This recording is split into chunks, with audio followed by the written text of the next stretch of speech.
everyone, and welcome back to the Colour Cave, where we like to play with art stuff. My name is Jem, and it's time for me to tackle this Upcrate battle, which this month is Mysterious Mind. You know, I'm always brutally honest about stuff like this, and I have been avoiding doing this video. The main reason is I had one of those occasions where I've had one idea for this, and I've not been able to escape it. It's not a good idea, and against my better judgement, I'm going to try, and I'm going to explain why it's not a good idea. Also, do you like my autumn jumper? It's very cosy.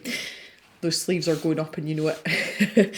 The reason that I really don't want to do the idea that I've got is it involves drawing a human face, and most of you know I don't draw people because I don't really like people. So I thought I'd help things along by incorporating a suitable alcoholic beverage. Obviously, if I drink beer, it's going to be Italian beer.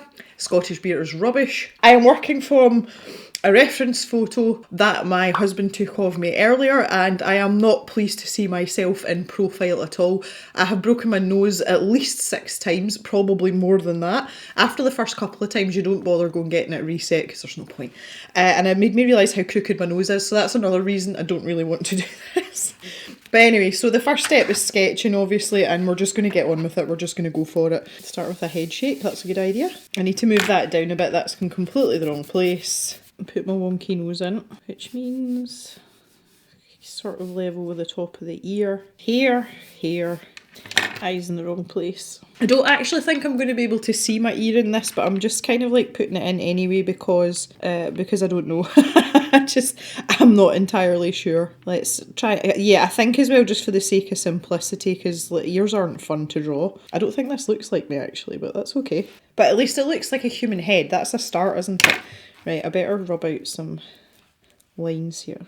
A line from my eye to the ear. I'm not so bothered about this back part because I'm going to cover it in hair anyway. Normally my hair tucks right down and then comes round like this because my hair is really wavy. Right, okay, the reason that none of this really matters up here is because I'm going to cut the top off my own head. So in thinking about Mysterious Minds, one of the things I can never really quite get over is I have a very overactive mind. I am easily distracted and I have to have several things going on at once, or else I get a bit kind of like, well, my mind gets bored basically, but the other side of that is that you become very sort of overwhelmed very quickly because you're thinking about too many things at once. But it's kind of it's just kind of the way that I work, to be honest, and I don't know any different. So it's my eyebrow that's making things look weird. I've given myself a really skinny eyebrow, and you can actually see just the way the light, and I deliberately got Mr. Jem to take this photograph and, you know, with a very strong light source, because you all know how much I like a light source. And when it comes to painting, that's going to give us something a bit more exciting. I can honestly say this looks nothing like me. Do you know that? I don't know, for any of you that draw a lot of human portraits, how easy is it for you to get fixated on nostrils and then keep looking at them because they look really ugly? Yeah, so another reason I kind of went down this road is because we've got this horrific not yellow paint. I was really pleased to hear your comments about this situation.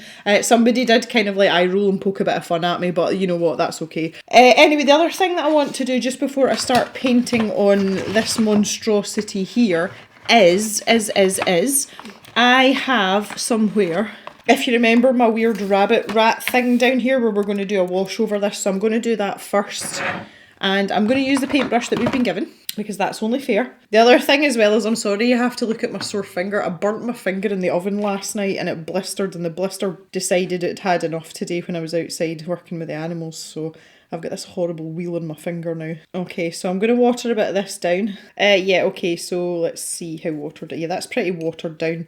So let's see now. That's not happening. Okay, that tells us quite a lot. This has been sitting for over a week, so there is no way that ink is not dry. The paintbrush is picking up the ink. There's no two ways about it. And especially if you're going to go over it more than once. But if I bring that over here now, look how dirty that is. So really, we want to be doing our outlining afterwards. It does say on it though, it says water resistant ink. It doesn't say waterproof. Normally under that circumstance, if you have used it and you were to splash something on it or drip something on it by accident, you could let it dry and the colour wouldn't run. So it's really not designed to do this. and I wouldn't recommend painting over it if you can help it. But anyway, that puts another little mystery to bed, doesn't it? Right, so yes, let's talk about this. One of the problems that I encounter quite frequently, I kind of went off on a tangent earlier, is that I tend to have too many things running concurrently in my brain, and sometimes I just feel as if I need a brain fart. And what we're going to do here is a nice big gouache but shiny brain fart. That is the intent. Now I'm going to call this piece something like Gem's brain fart. That's what it's going to be.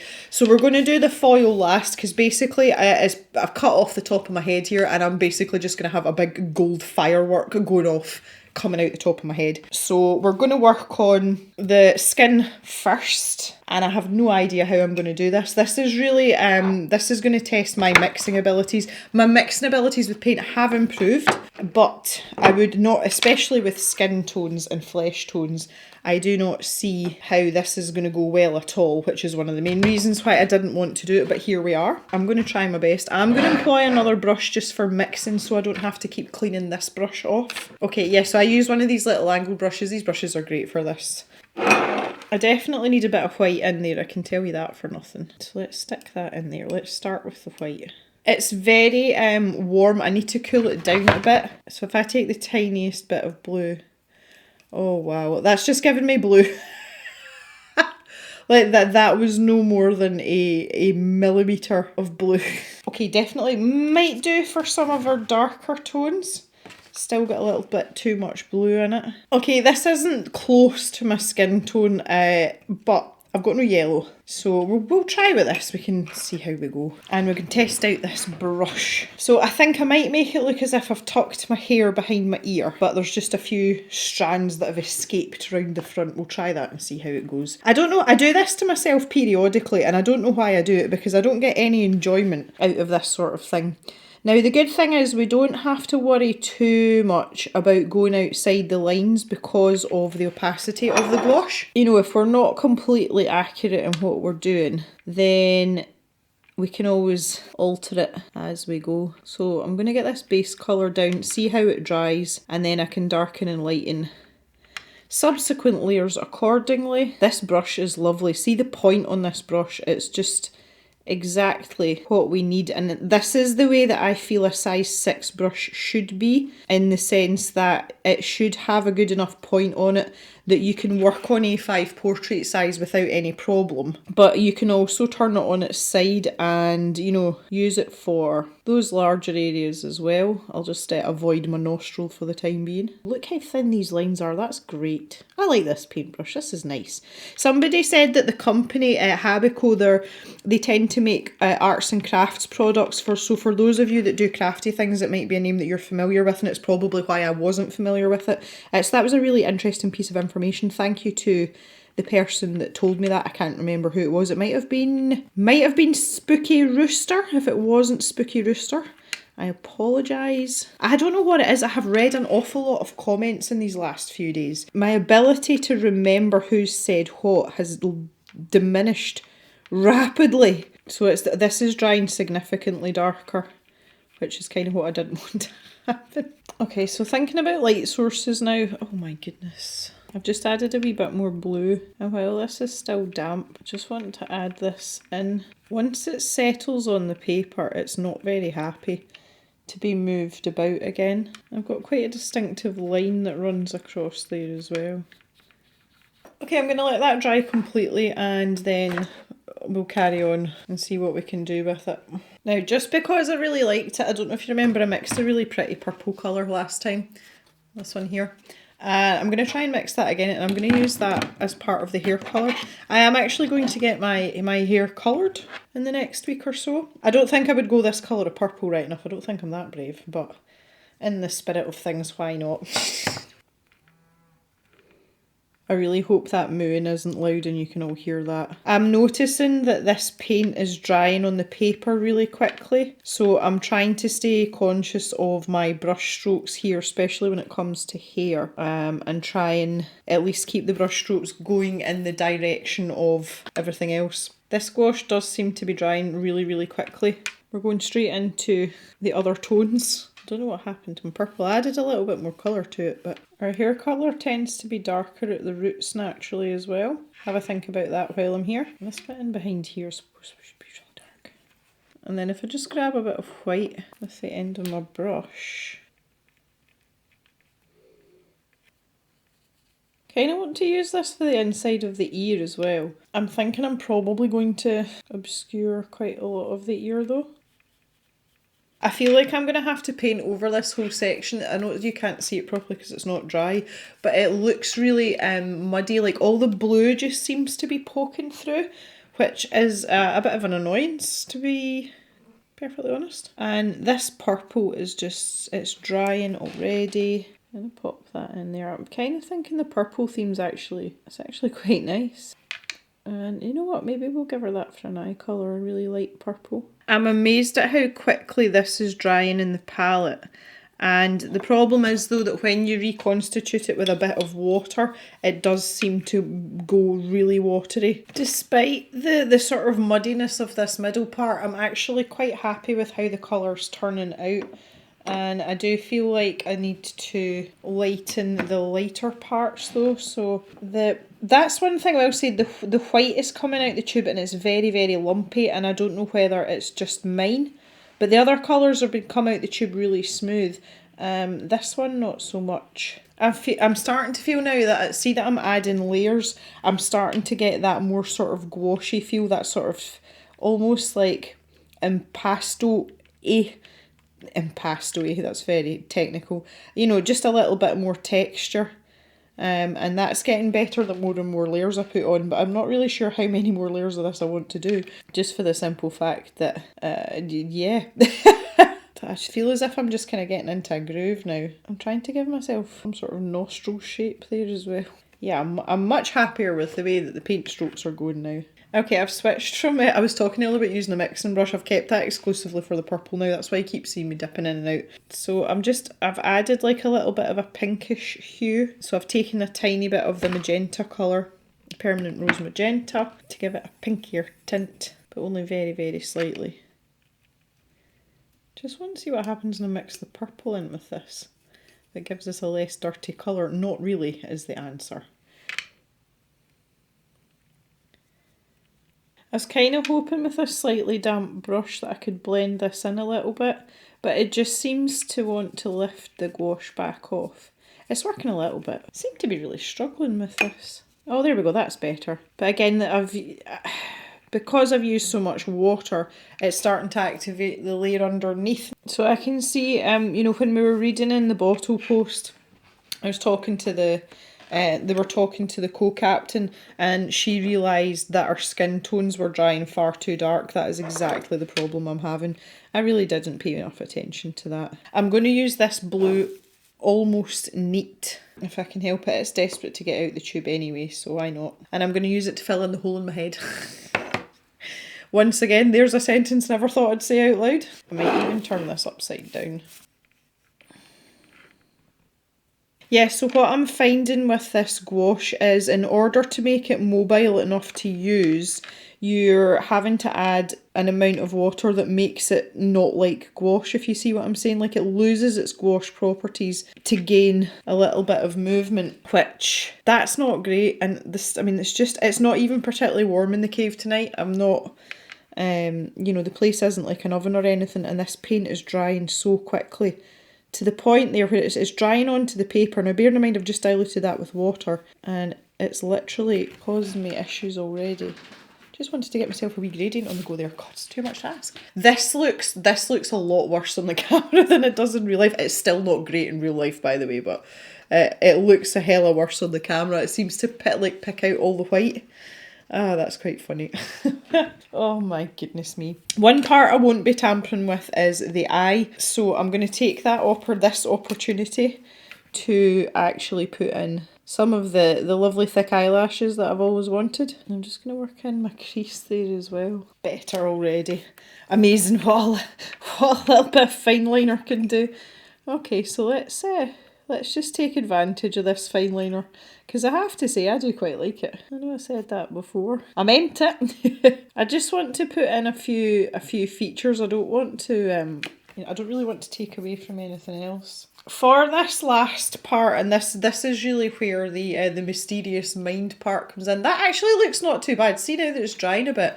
That's yeah, okay. I'll take it. I'm going to use this magenta just because it's such a lovely colour, and I'm going to put a sort of wash around here, and then after that we're going to get in with our foil and do our fireworks in inverted commas. So that's going to be the fun part, one would hope. So I am going to add a little bit of water to this and make sure my brush is clean as well, because I definitely don't want any of that skin tone tainting this. Right, I can't water it down much more. We're like watercolour consistency now. There we go. So I'm trying not to pick up this blue. I'll have it almost like can you hear my phone vibrating? Papa Gem's phoning. Papa Gem can wait. Sorry Papa Gem, we's busy in the cave.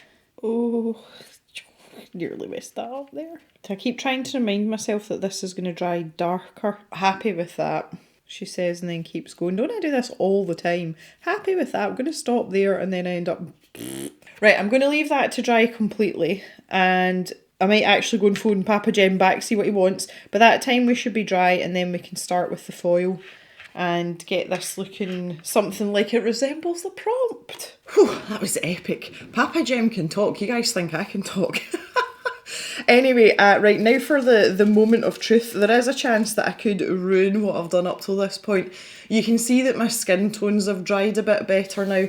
I would say that I agree with the featured artist in that watch your colours, because they do seem to come out much darker than what you think they're going to.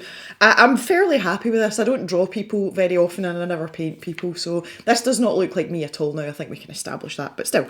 Anyway, so in the comments under the unboxing, quite a few of you said to me about leaving this glue to dry a little bit before we put our foil on. So what I'm going to do is I'm going to do all of my my fireworks, starburst, explosion things in the glue first, and then I'm just going to stick this whole sheet down over the top and give it a rub. So we'll see how that goes as well. So I just need to make sure this is working properly. I did notice after I'd finished filming the last video that I hadn't put the cap on it properly. You've really got to push the cap on hard. So I'm hoping it hasn't caused too many problems. It seems to be okay actually. Okay, I'm confident and happy. Well, you know what I mean. And it's pulling up the paint. This is not what I wanted to happen. It's actually lifting the paint off the paper, and it is dry. I mean, the paint is dry. I've been gone for hours, and the nib on the glue pen is also deteriorating rather quickly as well, which is a bit concerning. At least I can see where I'm putting my glue marks down. Can you see that? I just hope now that the foil sticks to this, because if it doesn't, then I really have ruined a drawing. Okay, so let's stick this down first. Give it a rub. It's so shiny. Like, I really, really like this foil. Someone else said to me as well they got like a silver holographic one. I bet you that's really pretty too.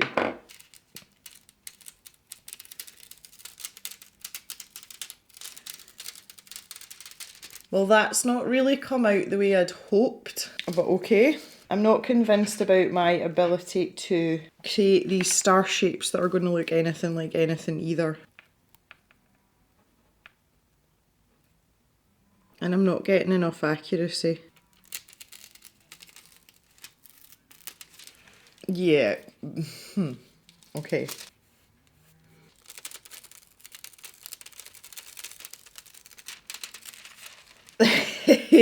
There we go. Oh, she's so shiny. So shiny. That's turned out not as well as I'd hoped, but also not as bad as it could have been if I were the optimist. Ah, dear. I've got a little extra sparkle up here, but under the circumstances, I think that's not too bad. My criticisms here, I wish we'd had a finer nib on the glue stick.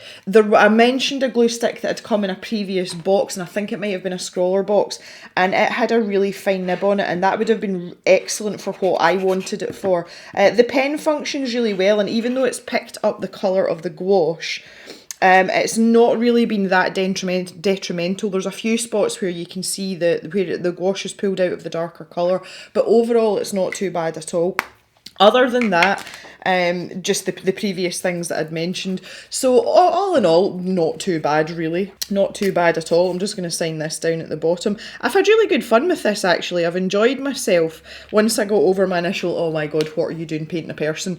And from the painting side of things, it actually wasn't that bad. So yeah, I'm quite happy, and I've actually really enjoyed this box, and I've particularly enjoyed the transfer foil because that's something that I've never used before, and I think with a wee bit of practice I could probably create something a little bit more complex and a little bit more exciting. And as always, I would love to know your thoughts. If you've done your Upcrate battle, which I would imagine most of you have by now because I've left this quite late, but I'd love to hear your experiences, particularly with the transfer foil, and your thoughts on the gouache and how it went down on the paper as well. So I just want to thank you very much for watching. I really appreciate you coming and hanging out. If you've got time, can you give the video a thumbs up? That would be lovely. And I will see you back in the cave on Sunday for another video. So have a good day, everyone, and bye-bye for now.